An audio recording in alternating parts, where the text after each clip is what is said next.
So this is a Ray County Museum. It's in Richmond, Missouri. And this place is an old pork farm. So it was built in 1909 and opened in 1910 as a pork farm. It was never a private residence. It has 56 rooms, 14,443, something like that, square feet. It's really an advanced building for its time. It had electricity, plumbing, indoor, the heat, all of it. It had it all. And no other building at the time had all the amenities. And so it housed the county's poor, and that they collectively put everybody in here. So it didn't matter what your infirmity. You could be just down on your luck and stay for a little while. You could be elderly. You could be a widow with nowhere else to go. But what you did have to do was be a ward of the county, so you had to apply for it. Over a period of time, there's been about 1,500 people that went through here, and probably between 175 and 200 that have passed away here. So this was the end of the road for a lot of people, but it was also considered their home. And they called it the county home because it really was. And the people who were superintendents, they lived on site and they really took care of the people. Now, this was a farm. So outside is all of the fairgrounds now, but about 27 acres. And they had milk cows, they had chickens and eggs, and they had a garden, a great big garden, and ponds, orchards, smokehouse. That way they could feed themselves and barter for what else they needed. So they kept the cost down low for the county. Some people say, well, is this an insane asylum? You have cells down in the basement, which we do. No, but there were people who were compromised in that way.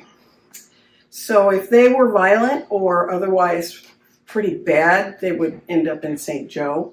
But it costs the county money to have people in St. Joe. And this was a poor rural farming community, and they didn't really have a lot of money. So they tried to keep people here if they could. The cells were also for, starting in 1920, they couldn't house juveniles with adults.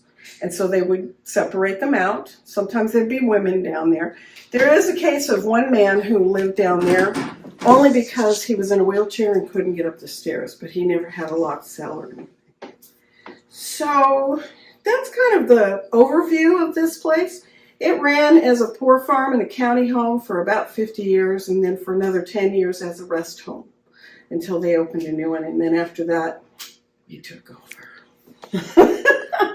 So all of our rooms here are themed. We've got about 35 areas on 3 floors that are filled with artifacts.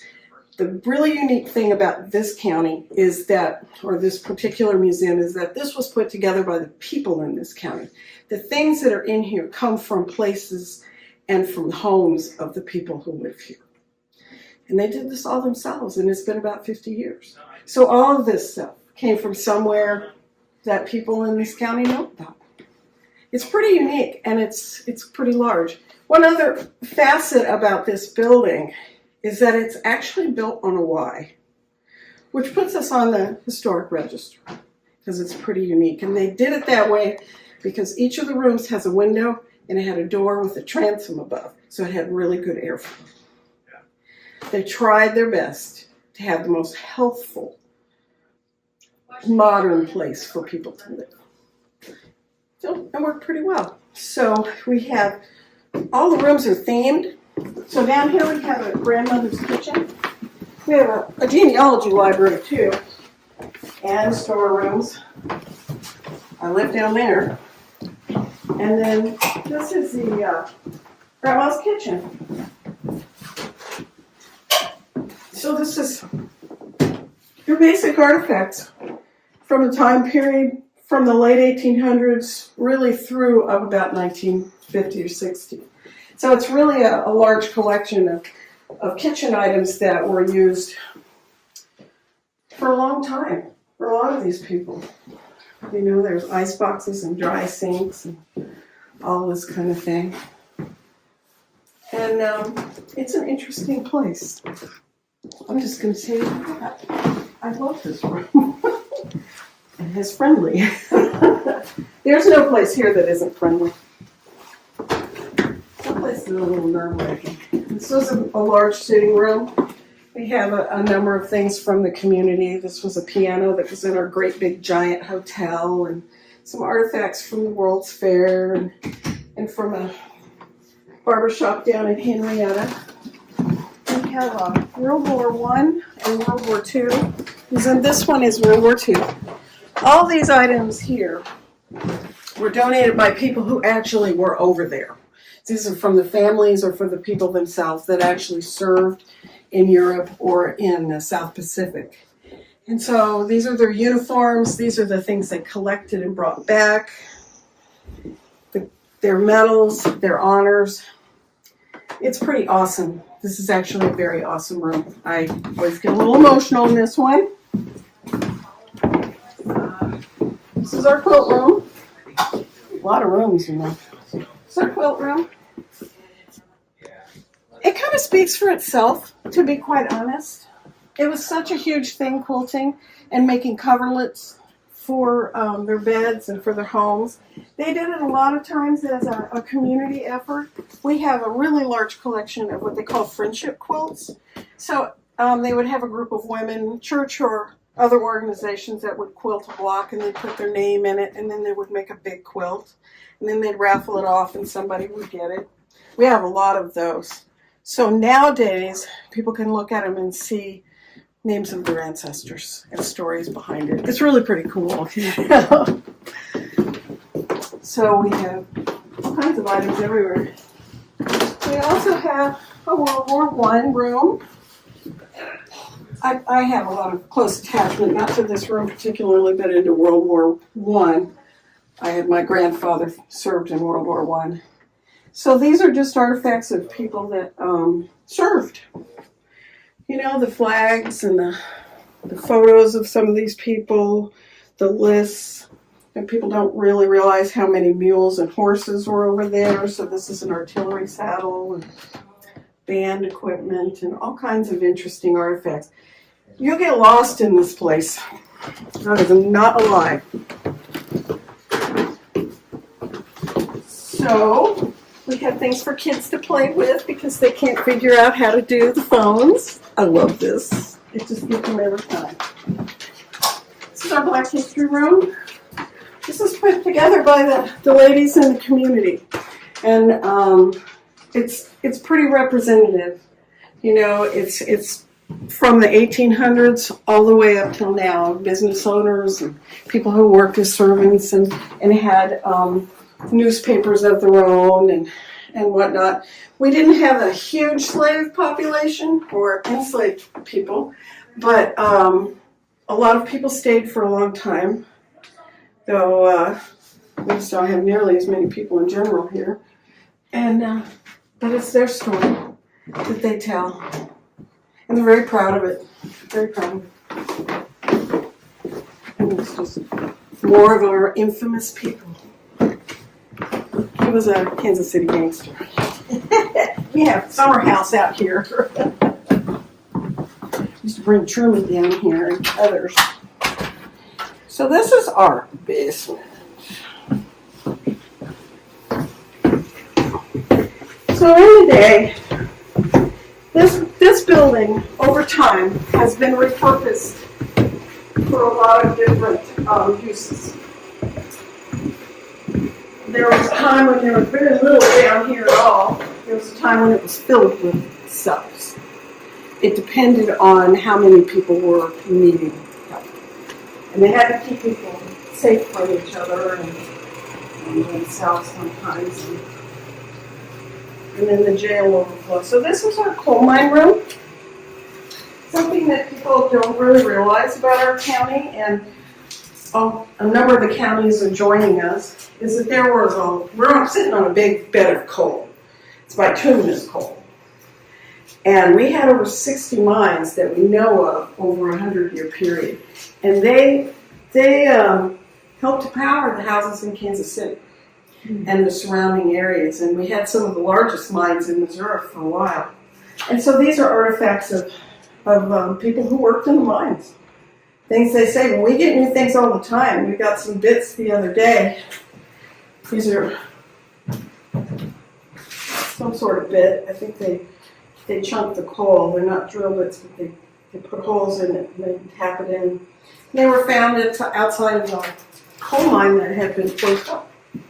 So it's still out there. All this stuff is still out there. So it ran for about, the industry ran for about 100 years, and natural gas put it out.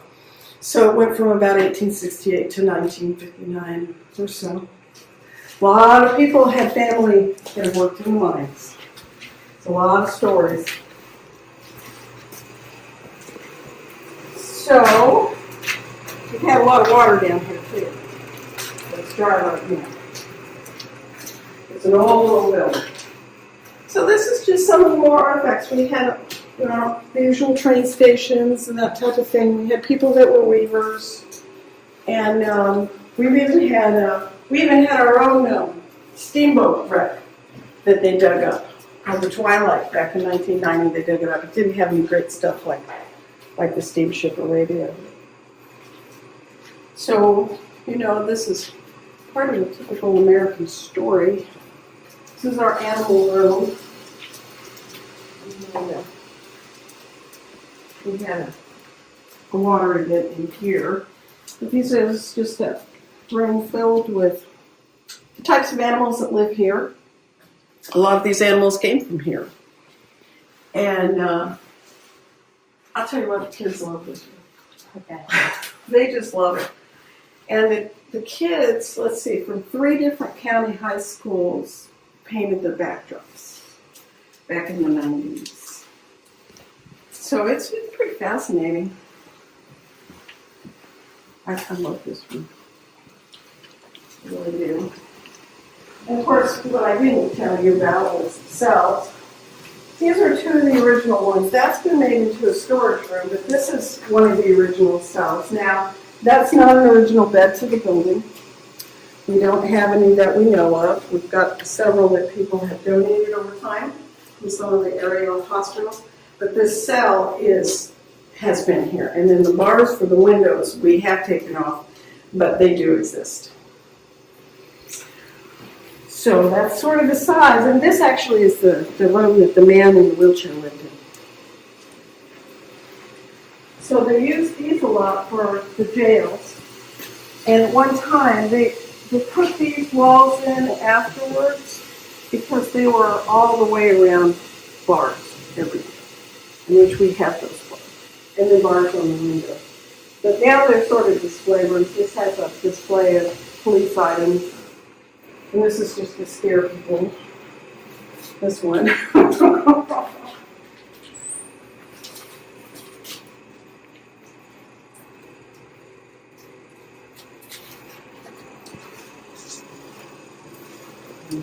Dump this thing out. We've had quite a lot of water. This is our farm implement room. We have quite a lot of farm implements. Let me just check this room.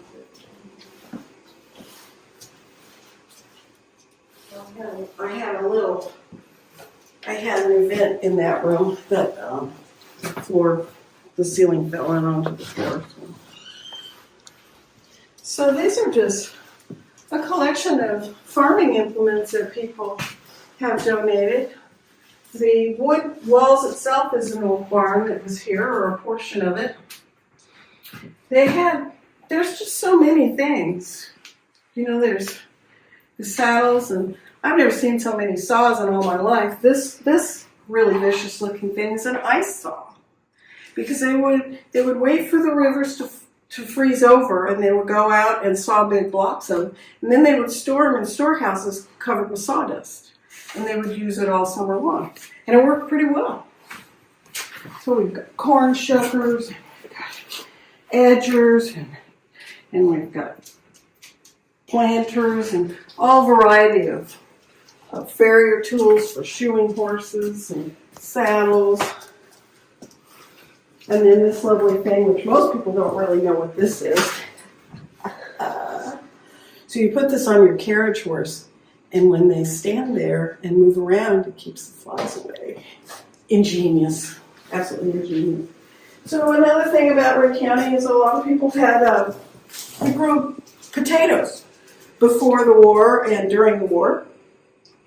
And we were one of the major potato producing areas in the United States, because this was before Idaho and California. And so there were so many potatoes out of Oric and the areas to the south of us that they actually, if we had a bad harvest, it affected all the stock exchange, the farm produce. So they did that. And plus we had POW camp during World War II for the Germans and then, the Italians and the Germans, and they helped to harvest those potatoes because all the farmers were gone to war. So they needed help. Here's our old machines. Some of them don't make me feel too young anymore. I hate to say it that way. So what we have here, this poor little room. I had a little event here where the ceiling fell, but this is our political room. So we've had a couple of governors from here, and they've been pretty influential. Governor King, he's the gentleman behind you. He was purportedly one of the people to build the first black school after the Civil War. And he and his wife broke the law by educating their slaves. They were slaveholders, but they educated their slaves. And then they were all buried in the same cemetery, though later descendants took them up and gave them a great big monument. But they were a little bit on the risky side. So this is a room over here that I don't really let a lot of people go into. Well, the normal tour doesn't go in here because it's a storeroom. But y'all are coming in. Because this room is an interesting room. I don't know how much information you really want, but it's an interesting room. So there's a lot of different artifacts that we're sorting out. We do have another square piano. But this room, along with the animal room, had a cells in it, and you can tell by the floor. And at one point, this had a waist shackle that was bolted to the floor, and there was somebody that actually lived in here. Now, that's not just folklore, because I know people who have seen the waist shackle, and they know about it. So it's pretty much true. I don't know who it was, and I don't know how long they lived here, but it couldn't have been nice. Or what he did, how crazy he was, I have no idea. So, yeah, we just have all kinds of stuff. So we'll go on back upstairs. I just don't want to see that floor, it's just so bad. I gotta get somebody to help me.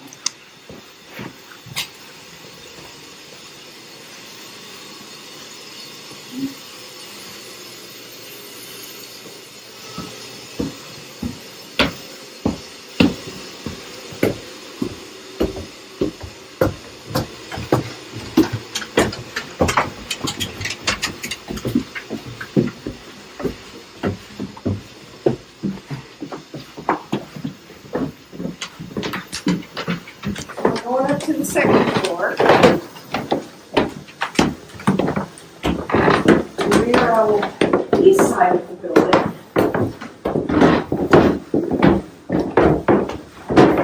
Now, the wings in this building housed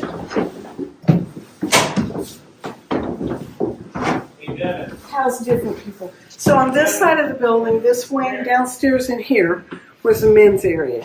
And the other side of the building was the women's area. And there were giant pocket doors that are actually still there, but just embedded, that pulled out to close them at night.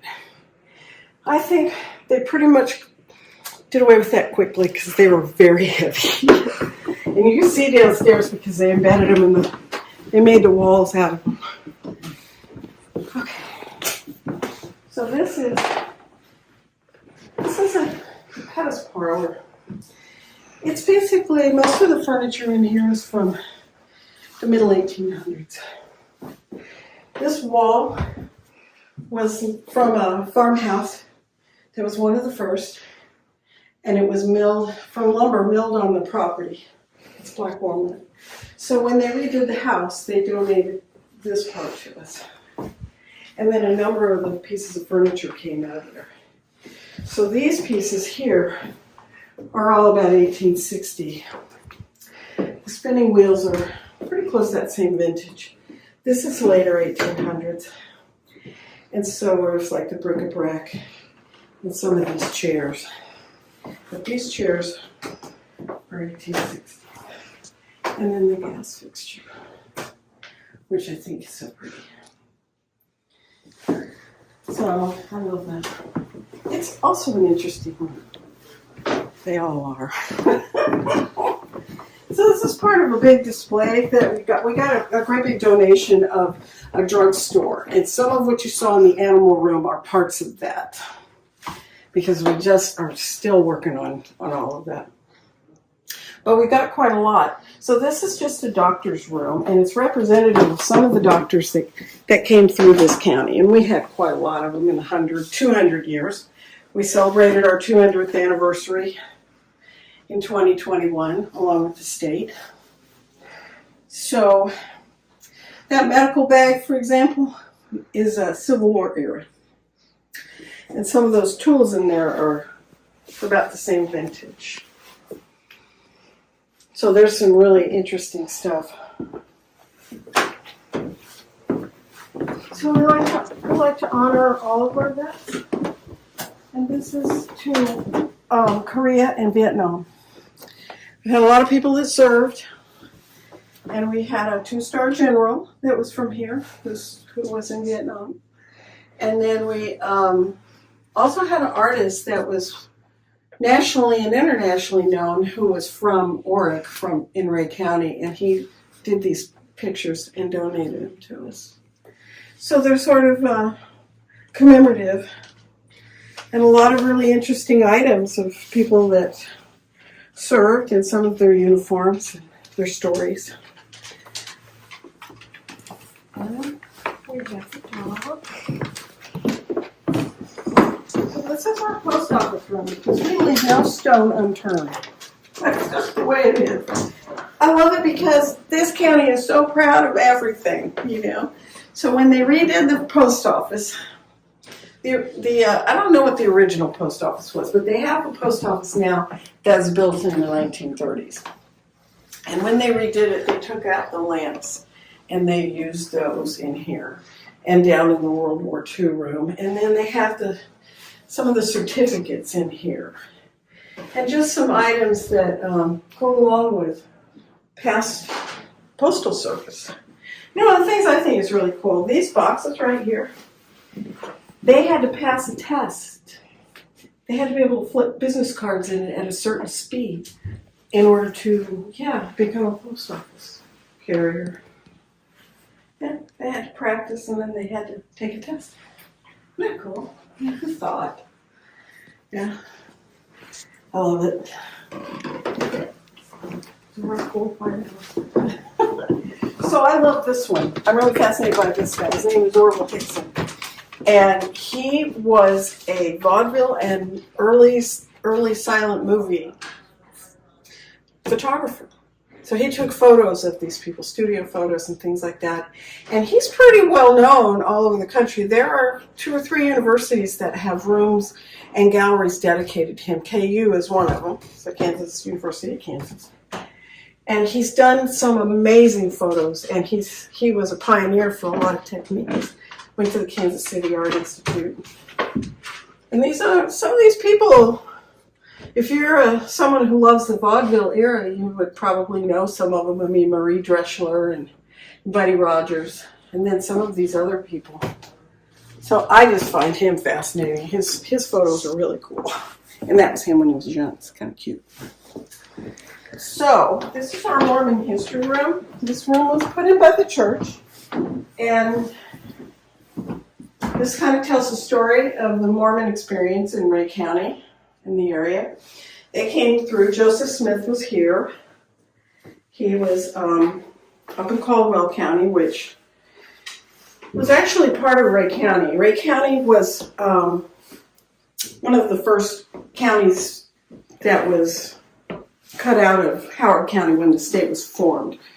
So out of our county, which went from the Missouri River all the way up to the Iowa line, over to the Grand River and to the Kansas line, 12 counties plus this one came out of it. So when he came through, there wasn't a Caldwell County, which is north, but they founded it with the hopes that that could be a place that they would settle. But it didn't really work out very well for a lot of reasons. And so this is just the story of this. And it's interesting because after the church split, after Joseph Smith died, some of the people who actually witnessed the plates stayed here. They came back and they stayed here. And they were part of what is called, well, it was RLDS and now it's Community of Christ. And so, but they witnessed those golden tablets. And so they're buried here. So this is a place that a lot of church members come to. And then Alexander Donovan, who was a lawyer that defended Joseph Smith and was able to get him exonerated. He lived his last 18 years here, so we love him. He was not a Mormon, but he believed in everyone getting their due process. So, your typical mid-century, that would be 19th century bedroom. This is also the size of the rooms that the inmates, we called them inmates. This is the size of the room they would have been in. It would not necessarily have been nice like this. However, they were free to bring the furniture if they had their own furniture. So, and that's a rope bed with a feather deck on it. And it's sinking in because I don't have the key to tighten it up. So they can't sleep tight in there. Another farm room. This is one of the early rooms. We kind of have some things in here that are to Bob Ford and to the trades that were around here. Bob Ford, who people would know as being the slayer of Jesse James, he and his brother. They were actually from Ray County. They were not born here, but their families moved here and followed their other families. So and a number of their descendants are still around. And they're buried here. So there are some of our more infamous stories. We also have some relics of one of our most heinous crimes.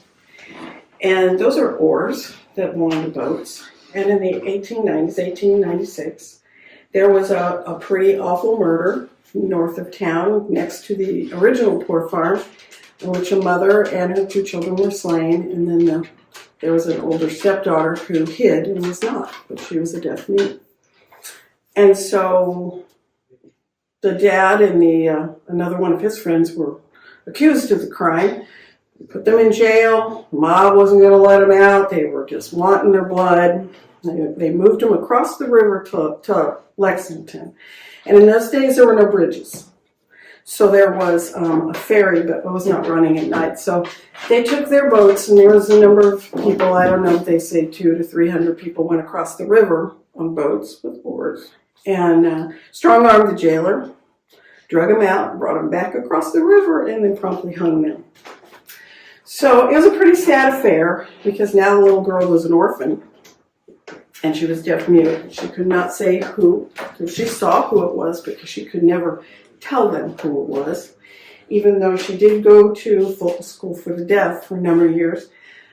She ended up coming back to Ray County and living in this building. And she lived here her entire life until she died in 1940. So, sad reminder, because that's the oars of one of the boats. But every county's got them. I hate to say it. But we were relatively free of that kind of crime. Thankfully. So this is sort of a work in progress. I'm getting a new air conditioner. And we have some interesting artifacts. That's Oddfellows things that you would really never see.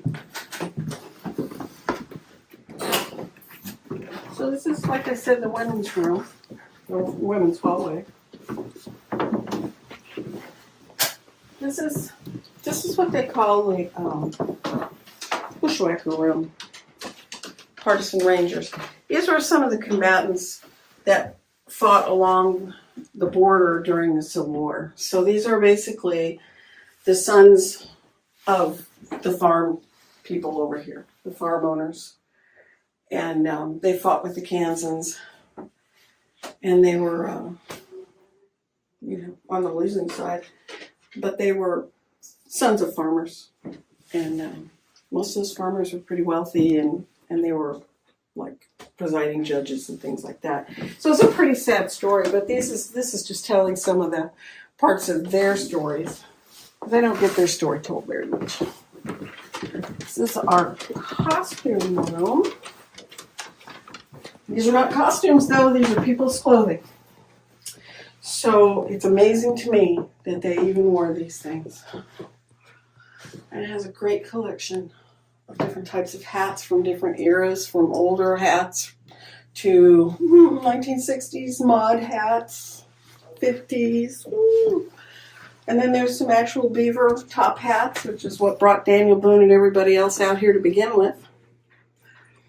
And a variety of clothing around. These are real morning outfits, as that one is, and that's a little bit later morning probably. These are probably morning too. But if you notice, these bodices are open, and they wouldn't be. We just didn't have models small enough. It's not a lie. So we have more clothing on this in here, which I'm just always amazed at. I mean, look how small some of them are. So this is our DAR room. DAR stands for the Daughters of the American Revolution. And they were extremely active for many years, for probably close to 100 years anyway. And they did a lot of historical research, and it was a heritage group, much like they're still around, you know, the dames and all of these things.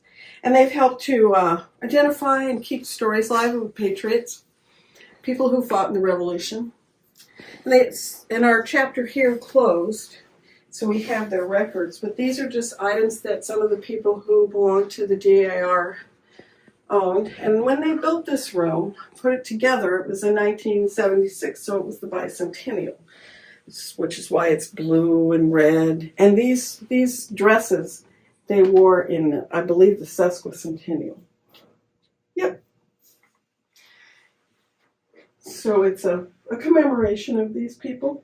And we also keep the records of the people here, which are really good to have. DAR has quite a lot of genealogical information, if anyone's looking. So this is our toy room. Some of us with silver hair get a little offended by this room, but it's okay. We all go there if we're lucky. So it's a collection of toys, and these are interesting, and this is an interesting room. Just going to tell you that. Sometimes you can hear things. It's pretty wide range, about 50 or 75 years. So this is kind of an example of some of the one-room schoolhouses. Ray County had, 70, 80 one-room schoolhouses. And they lasted for quite a long time. I think the last ones of the elementary school, and they've been reorganized since the 1950s.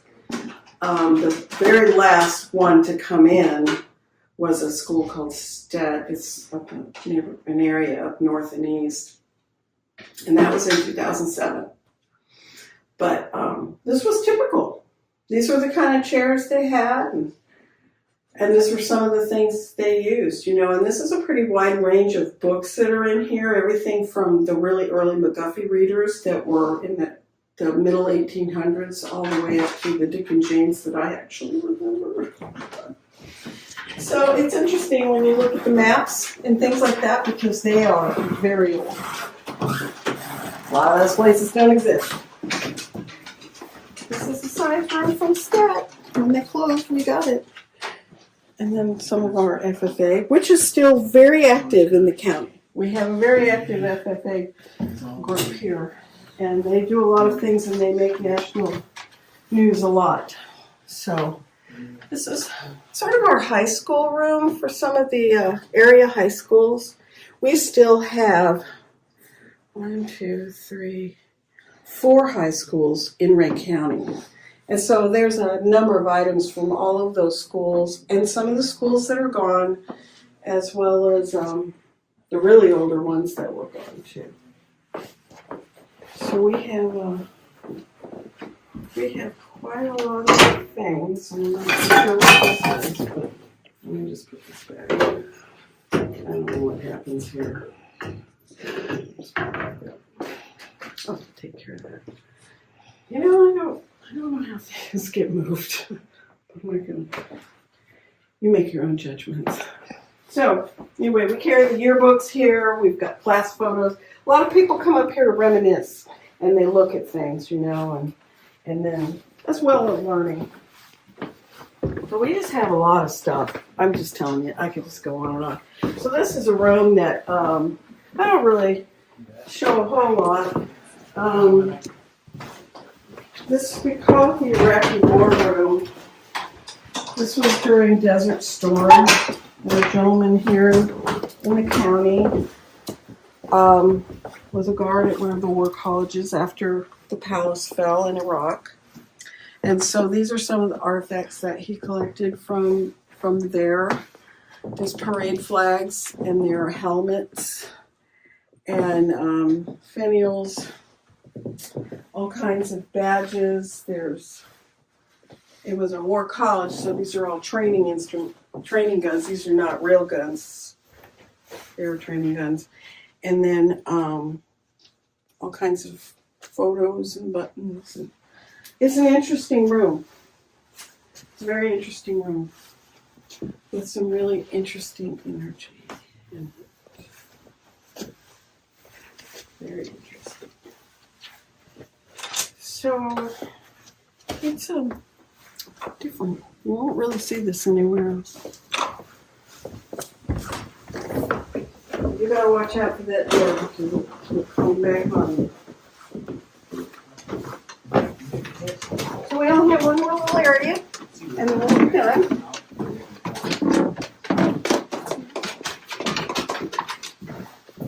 So yet another hallway. This is a storage room, but this was an original bathroom. And so it's just got a lot of stuff in here that we don't know what else to do with. And what's interesting is there's still an original sink, and then this was an original stack for the toilet. So it has some interesting stuff. I'm one of many who've been here. Come on. Oh, I point this out because at one point in time, the rooms were connected. So that room has those cabinets on the wall, but those cabinets cover up a door that's right over here. So these three rooms are all connected by doors, and this is where the administrators, the superintendents would have lived with their children. So this is now Civil War room. We had a lot of Civil War activity through this county, which is why we have the bushwhacker room, because a number of those fellows came through here too. Some of them, I don't believe any were from here. So the Battle of Lexington took place south of us, but we had a lot of guerrilla activity, and we have one of the more infamous guerrillas is buried here, and that would be Captain William Anderson, known as Bloody Bill. And so there was just a lot here. So these are all things that people have donated, people from here. Some of these things have come down through families. A number of these items in here, all except for this diary and the actual belt and cartridge box itself. But the linkage and all of that came down through a family from here. And they donated, and the same over here.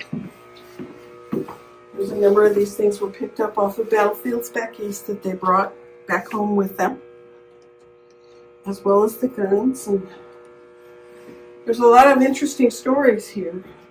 Now this tombstone, nobody need to be upset about that because it got busted, so they had another tombstone made. It never got used. You could tell it never did, and see it got broken in transit, but nobody could get rid of it, so he gave it to us, which I'm fine with. That's okay. So a lot of things got burned down in the Civil War, and a lot of people had, Missouri was really bad. The third most battles of any state in the Union, behind Tennessee and Virginia. But it was all pretty personal. And this is timbers out of one of the cabins that got burned. But a lot of places were burned. A lot of families were displaced during Order Number 11. Some 25,000 people were not evacuated, they were told to go. And they lost their homes, their families lost their homes, and their animals were killed, and their farms were burned to eradicate those people. And so that happened during the Civil War. There was a lot of unrest and sadness, and it still pervades. That is the root of the whole border war between Kansas and Missouri. So these are just some artifacts from some of the local judges and things like that. This table actually came out of the Hudgens house, this one here. And you can't really see it. The Hudgens house was an old hotel, very large, but this is where Alexander Doniphan lived his last years. And he was very, very highly esteemed in the 1800s. He was a Mexican war general who literally taught himself how to fight all these battle things on the way down to the war in Mexico. And he did really well. And to this day, he still has led the longest march of any soldiers in the United States. So, we have our last room. This is one that is a Native American room. I don't actually really open this to the public because it's not, I don't know. We have to get it certified by the tribes. And we've had these things for many years, and most of these things here are arrowheads, and the arrowheads and the axe heads and things are all found here. But we do have some pottery shards. Native Americans lived here for a very long time.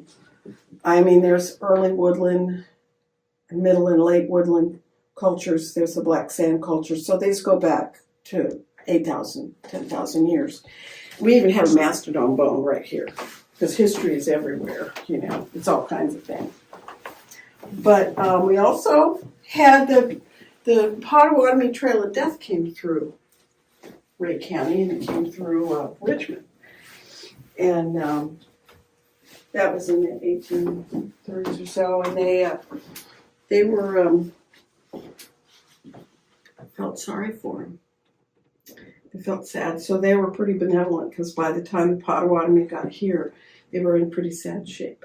So it wasn't as many people as the Cherokee Trail of Tears, but it was every bit as hard and horrendous for the people. And there was about 700 of them, and a lot of people died, and it was just really a very sad event. And they went on their way to Kansas. So every 5 years they commemorate it, and they come through. And it's an interesting story, but we're always pretty grateful to the people of Richmond. So, just some interesting items. You know, and we try to be as respectful about all of these things as we can. You know, people that came before us. Pretty interesting. But my favorite is the mastodon bone. I love it. It's between 10 and 40,000 years old, and it was found embedded in a creek after a big flood. Yeah, I know. It's pretty amazing. But that wraps it up. This is all of Ray County's museum for the most part, but believe me, you have to look at it very closely. So we encourage you to come.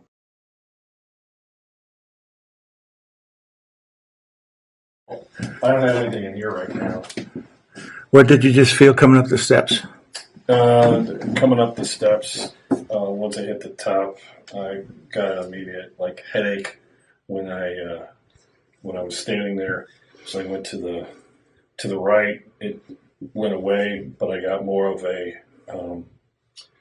pressure in my chest that lasted. Second room on the right. I'm really not sure what was in the room because I haven't turned these lights on. I'm trying to keep it just as dark as possible, but it's more of a heavy feeling over there. Okay. I don't feel anything in here right now. See, my headache's coming back right here, and it feels like it's in here. It's in this room here. Yeah. Let's turn on a light so I can see. If there You is can a find light. a light. Yeah. Oh, I see it. Okay. Oh, okay. So So you get a headache in here. you got a morning. I guess that's a morning. Morning gown. Yes. But it's all like right. It's right through here. I don't feel it until I come and hit that hallway, Okay. and I feel it through here. There's an energy. It's not a negative. It's a very positive energy in here. Okay. But that makes sense to me because this is the band. Yeah. And it's not. I got it. You can say, "Well, I walked in with it," but it's just there's nothing. It's just very happy in here, and somebody's with me now. Yeah. You can feel it in my legs, I can see it on your arms. yeah, and it's all around me. But I'm recognizing that it's a very positive energy in here, and that's the way. Yeah, you're welcome. Yeah, thank you for coming out. I appreciate that. Yeah, you probably had a lot of fun in band. I know I did. So, but I'll be back. Do you feel up anything? here. I'll be back up here with some other people, and hopefully we'll be able to talk a little bit more. But give me an opportunity to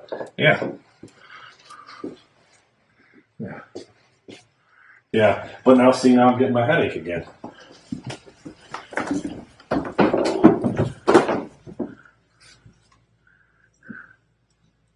Something in here. Well, this is Vietnam. Okay. But I don't know. And it's not specific yet. But I need to come back in here later. Okay. I don't know why.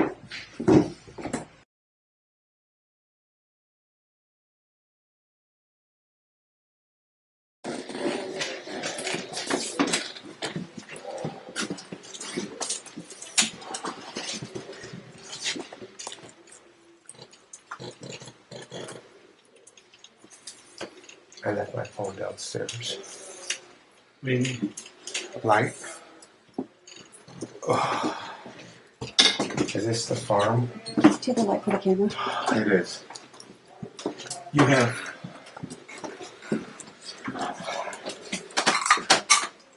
I don't need no light. We're good. You said no light for a little bit. Yeah, that's all right. Stop. This is the room where a lot of angry farmers. I don't want to see your face. No disrespect to you, but no. Light's on the other side.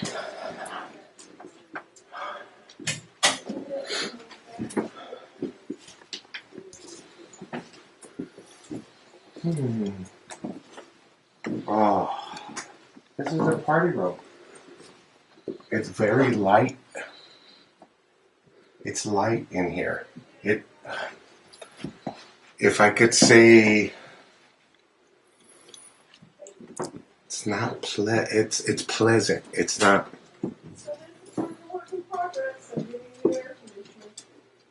I don't feel as bad as that room over there.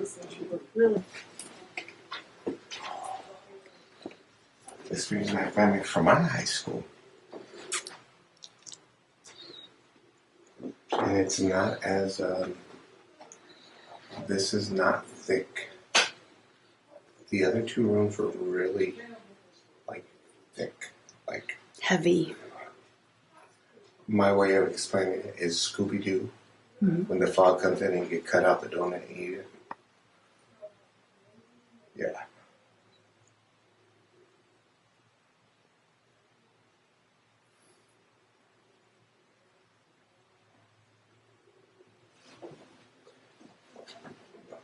Hello. I felt, and I know this is a mannequin, Right. but it was a different feeling that I felt in here with her, and I was like, there's something like light. a light feeling, not like a heavy feeling. I didn't know they were coming this far, but yeah, this So we have more for it feels good in here. I Okay. could stay in here all night. The other places I can.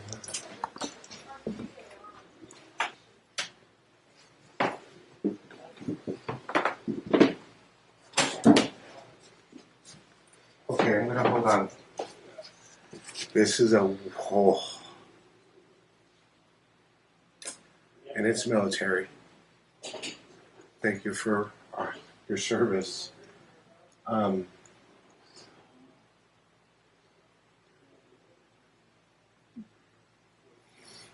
I feel like crying right now. I do. I really.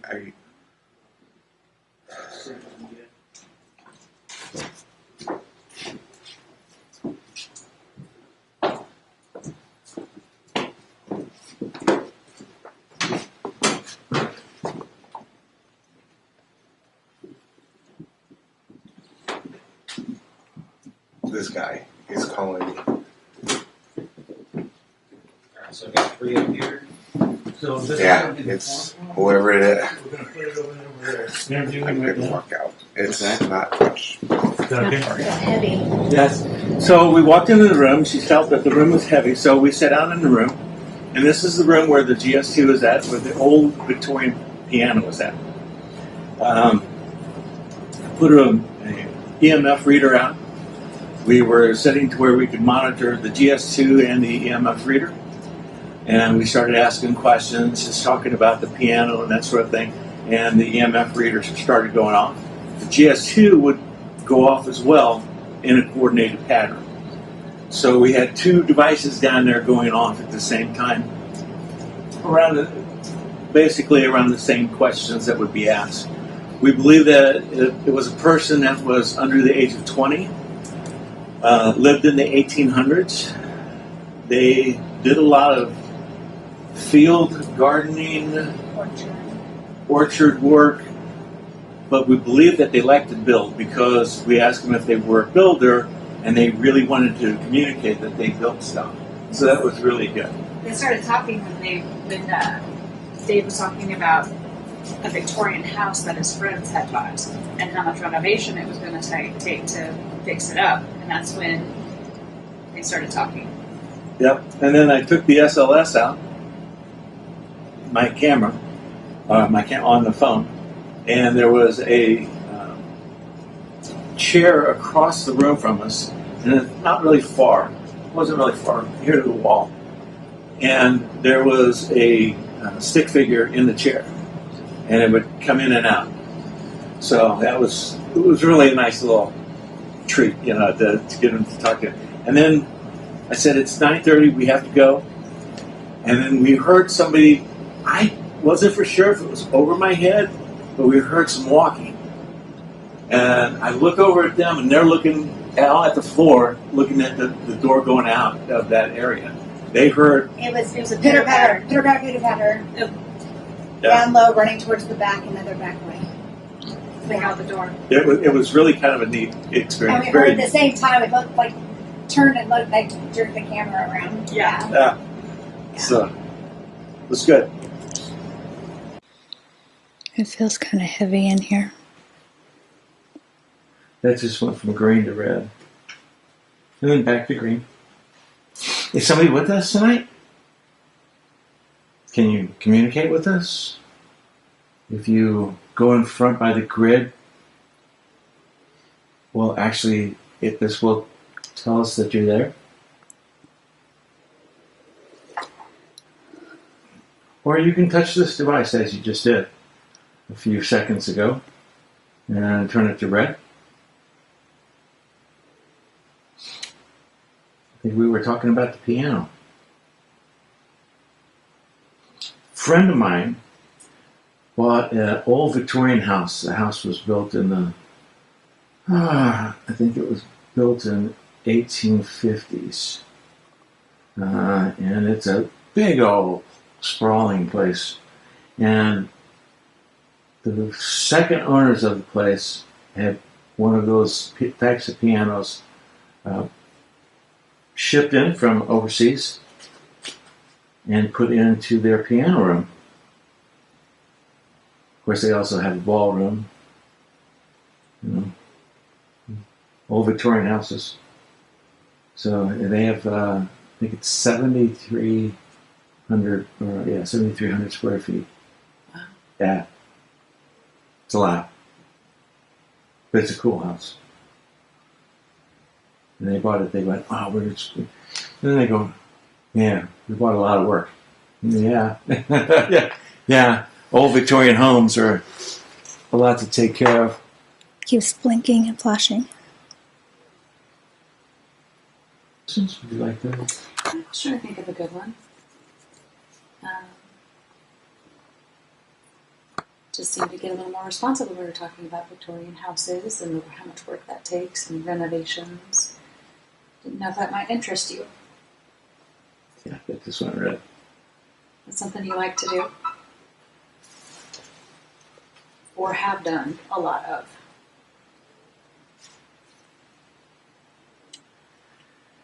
Were you a builder? Yeah? Did you build houses?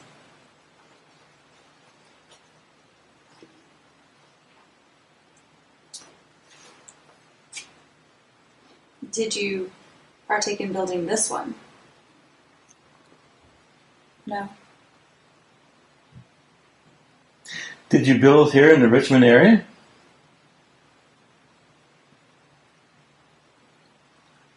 Sometimes.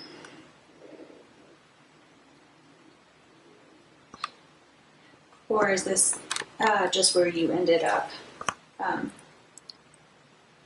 Where you ended up? It just went right when you said that. Yeah. Where you stayed in the latter half of your life. Did you do something with the law? It turned red. Mm-hmm.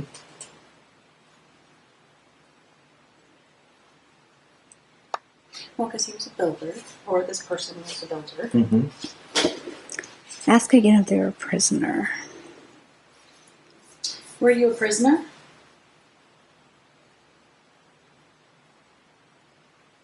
Here or anywhere?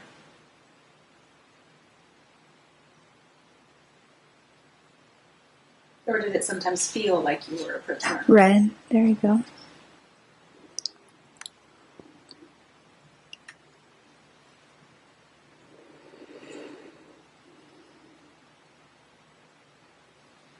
I'm getting activity right up here in this area. Because it's at the lower part of the grid, which would be right there. How can you As you tell? can see the lower part of the grid right there. Oh, am I setting it up? I moved my feet.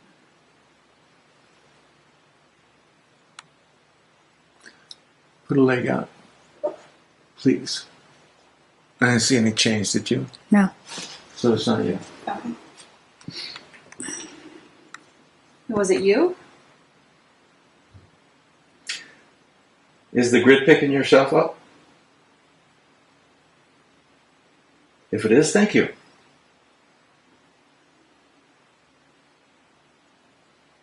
I'm going to sit back down so you can see anything. And you've got another camera behind you that's picking this up too. Okay. Yes, we have cameras all over. I hope you don't mind. None of these devices will hurt you. We're not here for that. We're not here to try to make you leave.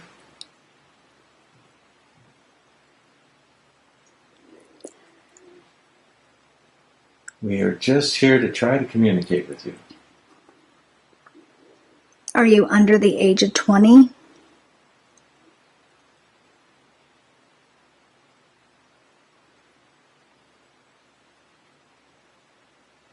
Yes?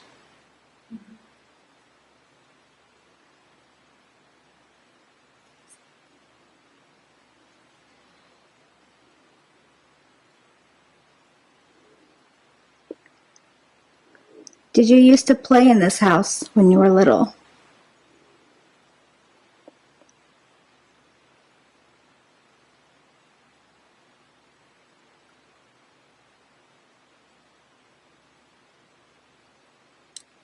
I would take that as a solid yes. Yeah. Did you used to sneak down here when you weren't supposed to?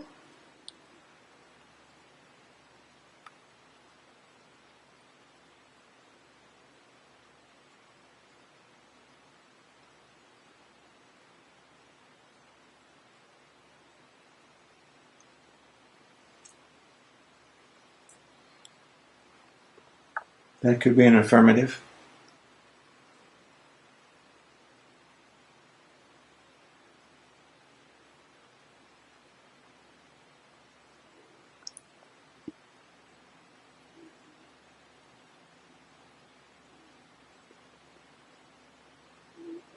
I wonder how young.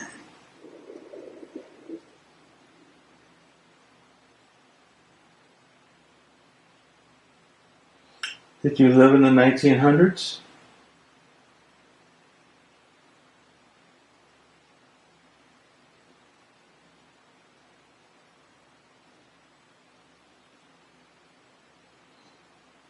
Did you live in the 1800s?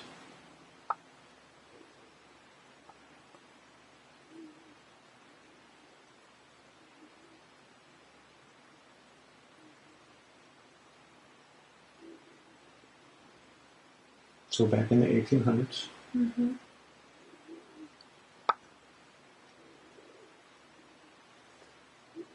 Did you help work the fields, and the orchards, and the gardens?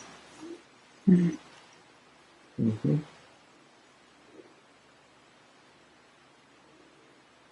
Did you enjoy the work?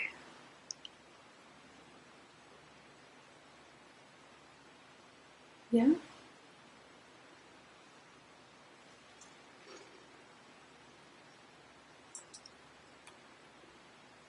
It was probably fun picking the fruit and getting to eat some of it at the same time.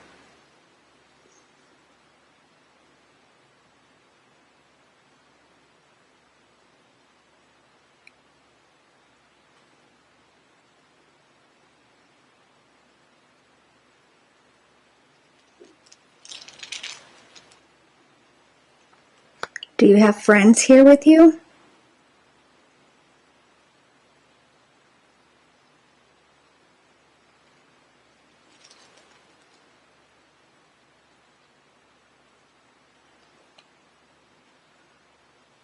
You sitting in the chair. Thank you for sitting with us and talking with us.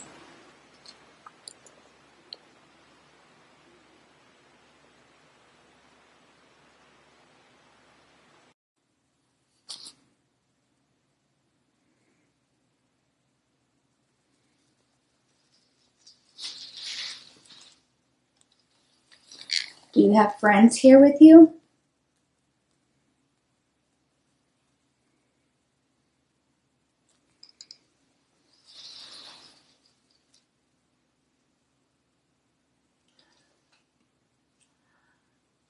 You sitting in the chair. Thank you for sitting with us and talking with us.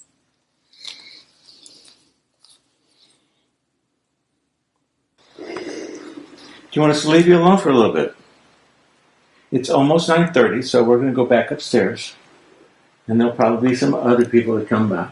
They are all friends too. And you are welcome to talk to them. And We have noise. yes. But I couldn't tell if that was somebody walking or if that was noise. It sounded like running pitter-patter. Yes. That was not somebody else. Very clear. It was not upstairs. It was down here, pitter-patter. Okay, good. All right. It looks like that was a sign that you're going to rest as well. And nobody in here will hurt you tonight. We're your friends. So we will talk to you later. Thank you for speaking with us.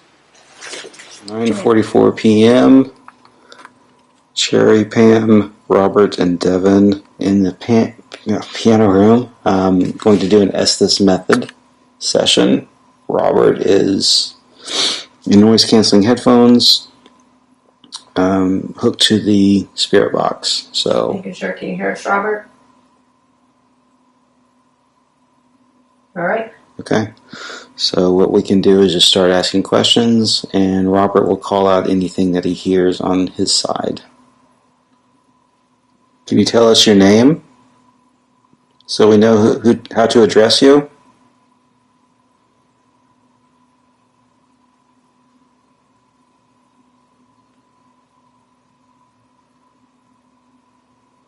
Just a first name?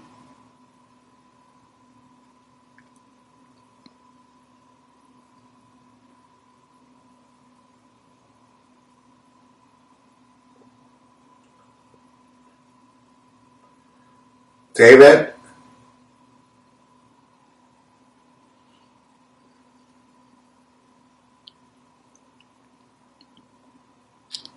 Can you do something to show us that you're really here, David? Can you tap on something or turn on that light? Just run your hand over the top of it and it'll turn on. Or touch one of the piano keys, press it down.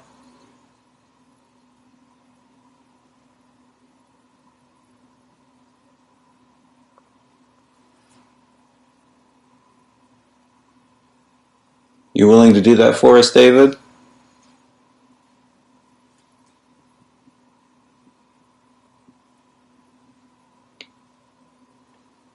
La la.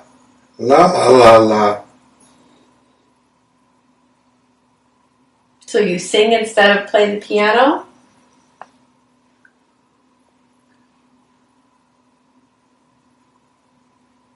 Why would that come through AM? I don't know. That's the question. There should be no music. Want me to take them out? Yeah, go and take him out.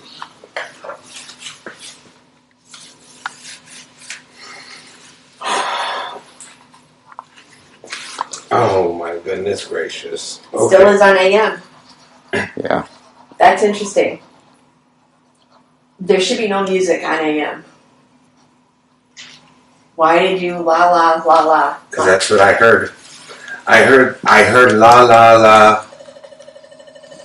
And the weirdest thing ever was what I heard in there. Mm-hmm. I couldn't make out anything, but there was times in there where you could hear like like it wanted to say something. So I closed my eyes and I put myself to where I was like almost at that sleeping. Yeah. And That explains the snoring I heard. Probably.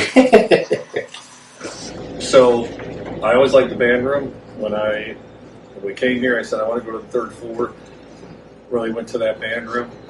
I'm pretty sure, from what we can tell, is that, or at least from the people that we were communicating with, because they communicated with us through the REM pod, but song Tusk, the song We Are the Champions, and then Star Wars was another one that I played, and then it didn't really say yes or no to I hated the song Evergreen.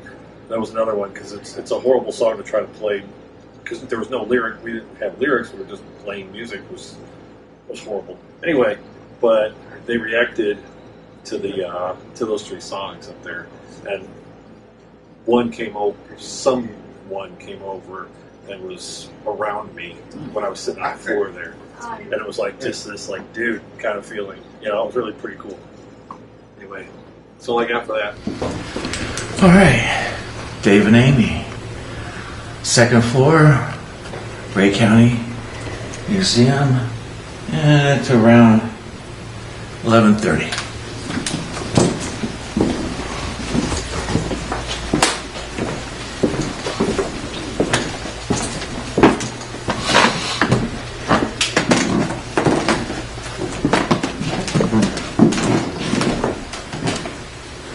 Let's try back here.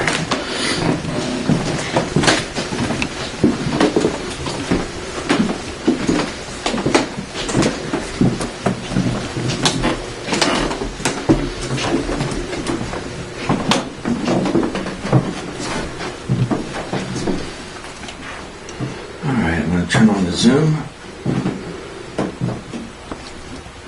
And start recording. We are in the Indian Artifacts room.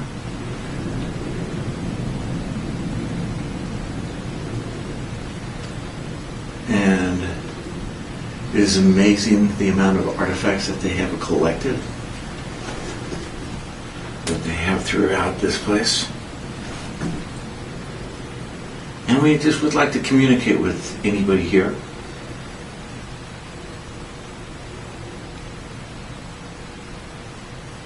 There's a device at that end that if you get close to it, it'll set off a noise, make a noise and set off lights. It won't hurt you. Again, we're not here to hurt you. We're just here to try to communicate. I have a device at this end that if you speak into it, we could probably hear you.